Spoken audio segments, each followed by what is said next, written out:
ನಿಮ್ಮ ದೇಹಕ್ಕೆ ಬೇಕಾದಂತಹ ಅನೇಕ ಔಷಧೀಯ ಗುಣಗಳನ್ನು ಹೊಂದಿರುವ ಈ ಸೊಪ್ಪಿನ ಬಗ್ಗೆ ನೀವು ತಿಳಿದುಕೊಳ್ಳಲೇಬೇಕು. ಹೌದು, ಈ ಸೊಪ್ಪನ್ನ ಸಾಮಾನ್ಯವಾಗಿ ತೋಟದ ಬಯಲುಗಳಲ್ಲಿ, ಮನೆಯ ಹಿತ್ತಲಿನಲ್ಲಿ, ಹೀಗೆ ನೀವು ಅನೇಕ ಕಡೆಗಳಲ್ಲಿ ಕಾಣಬಹುದು. ಈ ಸೊಪ್ಪಿನ ಗಿಡದಲ್ಲಿ 2 ರೀತಿಯ ಸೊಪ್ಪಿನ ಗಿಡವನ್ನ ನಾವು ಕಾಣ್ತೇವೆ. ಈ ಗಿಡವು ಸಾಮಾನ್ಯವಾಗಿ ಮಳೆಗಾಲದಲ್ಲಿ ಬೆಳೆಯುವ ಸಸ್ಯವಾಗಿದೆ. ಅದರಲ್ಲಿ ಒಂದು ಗಿಡ ಕಪ್ಪು ಹಣ್ಣುಗಳನ್ನ ನೀಡಿದರೆ ಮತ್ತೊಂದು ಗಿಡ ಕೆಂಪು ಹಣ್ಣುಗಳನ್ನ ನೀಡುತ್ತದೆ. ಈ ಗಿಡದಲ್ಲಿ ಕಪ್ಪು ಹಣ್ಣು ನೀಡುವ ಗಿಡವನ್ನ ಎಲ್ಲರೂ ಬಳಸುತ್ತಾರೆ. ಈ ಗಿಡಕ್ಕೆ ಅನೇಕ ಹೆಸರುಗಳು ಸಹ ಇವೆ.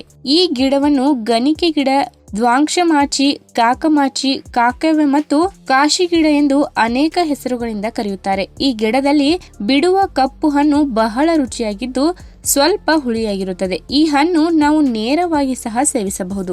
ಇನ್ನು ಈ ಸೊಪ್ಪಿನಿಂದ ನಮಗೆ ಸಿಗುವ ಆರೋಗ್ಯದ ಲಾಭಗಳು ಏನು ಎಂಬುದನ್ನ ಈ ವಿಡಿಯೋ ಮುಖಾಂತರ ತಿಳಿದುಕೊಳ್ಳೋಣ. ಅದಕ್ಕಿಂತ ಮುಂಚೆ ನೀವಿನ್ನು ನನ್ನ ಚಾನೆಲ್ಗೆ ಸಬ್ಸ್ಕ್ರೈಬ್ ಆಗಿಲ್ಲ ಅಂದ್ರೆ ಪ್ಲೀಸ್ ಸಬ್ಸ್ಕ್ರೈಬ್ ಮಾಡ್ಕೊಳ್ಳಿ. ಹಾಗೆ ಪಕ್ಕದಲ್ಲಿ ಇರುವಂತಹ ಬೆಲ್ ಐಕಾನ್ ಕ್ಲಿಕ್ ಮಾಡಿ. ಈ ಗಿಡವನ್ನ ಕಾಶಿ ಸೊಪ್ಪಿನ ಗಿಡದ ಹಣ್ಣು ತಿನ್ನುವುದರಿಂದ ದೇಹಕ್ಕೆ ಹೆಚ್ಚು ಕಬ್ಬಿನ ಅಂಶ ಸಹ ಸಿಗುತ್ತದೆ. ಇನ್ನು ಇದರಲ್ಲಿ ವಿಟಮಿನ್ ಬಿ ಮತ್ತು ಸಿ ಎಂಬ ಅಂಶವು ಸಹ ಹೆಚ್ಚಾಗಿ ಸಿಗುತ್ತದೆ. ನಿಮ್ಮ ಬಾಯಿಯು ಹುಣ್ಣು ಇರುವಾಗ ಕಾಶಿ ಸೊಪ್ಪಿನ ಪಲ್ಯ ಅಥವಾ ಸೊಪ್ಪಿನ ಸಾಂಬಾರು ಮಾಡಿ ಸೇವಿಸಿದರೆ ಬಹಳ ಬೇಗ ಬಾಯಿ ಹುಣ್ಣು ಗುಣವಾಗುತ್ತದೆ. ಮಹಿಳೆಯರು ಅತಿಯಾದ ಮುಟ್ಟಿನ ಸಮಯದಲ್ಲಿ ಗಣಿಕೆ ಸೊಪ್ಪು ಪಲ್ಯ ಅಥವಾ ಸಾಂಬಾರ್ ಮಾಡಿ ತಿನ್ನುವುದರಿಂದ ಬಹಳ ಬೇಗ ಸ್ರಾವ ನಿಯಂತ್ರಣಕ್ಕೆ ಬರುತ್ತದೆ. ನಿಮ್ಮ ದೇಹದಲ್ಲಿ ಬಹಳ ಉಷ್ಣಾಂಶ ಹೆಚ್ಚಾಗಿ ಮೂಗಿನಲ್ಲಿ ರಕ್ತಸ್ರಾವ ಆಗುವ ಸಮಯದಲ್ಲಿ ಈ ಸೊಪ್ಪಿನ ಪಲ್ಯ ಸೇವನೆ ಮಾಡಿದರೆ ಬಹಳ ಬೇಗನೆ ನಿಮಗೆ ಸ್ರಾವ ಕಡಿಮೆಯಾಗುತ್ತದೆ. ಇನ್ನು ನಿಮ್ಮ ದೇಹದಲ್ಲಿ ರಕ್ತವು ಕೆಟ್ಟು ಸಣ್ಣ ಸಣ್ಣ ಕುರುಗಳು ಕಾಣಿಸಿಕೊಂಡ ಸಮಯದಲ್ಲಿ ನೀವು ಗಣಿಕೆ ಸೊಪ್ಪು ಚೆನ್ನಾಗಿ ಬೇಯಿಸಿ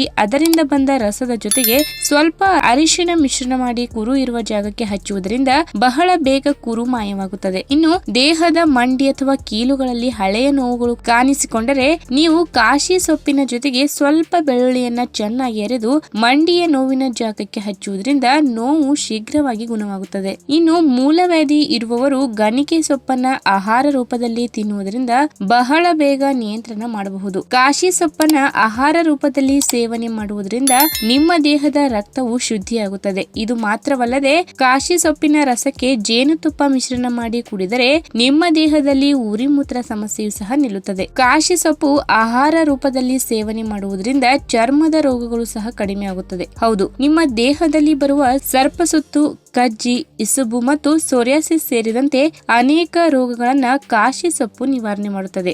ಇನ್ನು ಯಾವುದಕ್ಕೂ ಒಂದು ಮಿತಿ ಇರುತ್ತೆ. ಅತಿಯಾದ ಸೇವನೆ ಯಾವಾಗಲೂ ಆರೋಗ್ಯಕ್ಕೆ ಒಳ್ಳೆಯದಲ್ಲ. ಈ ಸೊಪ್ಪನ್ನ ನಾವು ಪ್ರತಿನಿತ್ಯ ಸೇವಿಸಬೇಕಾದ್ರೆ ನಿಮಗೆ ಯಾವುದೇ ಸೈಡ್ ಎಫೆಕ್ಟ್ಸ್ ಆಗಬಾರ್ದು ಅಂದ್ರೆ ನಿಮ್ಮ ಫ್ಯಾಮಿಲಿ ವೈದ್ಯರನ್ನ ಸಂಪರ್ಕಿಸಿ ನಂತರ ಇದನ್ನ ಸೇವಿಸಿ. ಹಾಗೆ ಈ ವಿಡಿಯೋ ನಿಮ್ಗೆ ಇಷ್ಟವಾದಲ್ಲಿ ತಪ್ಪದೆ ಲೈಕ್ ಮಾಡಿ, ಶೇರ್ ಮಾಡಿ, ಹಾಗೆ ನಿಮ್ಮ ಅನಿಸಿಕೆಯನ್ನ ಕಮೆಂಟ್ ಮೂಲಕ ತಿಳಿಸಿ.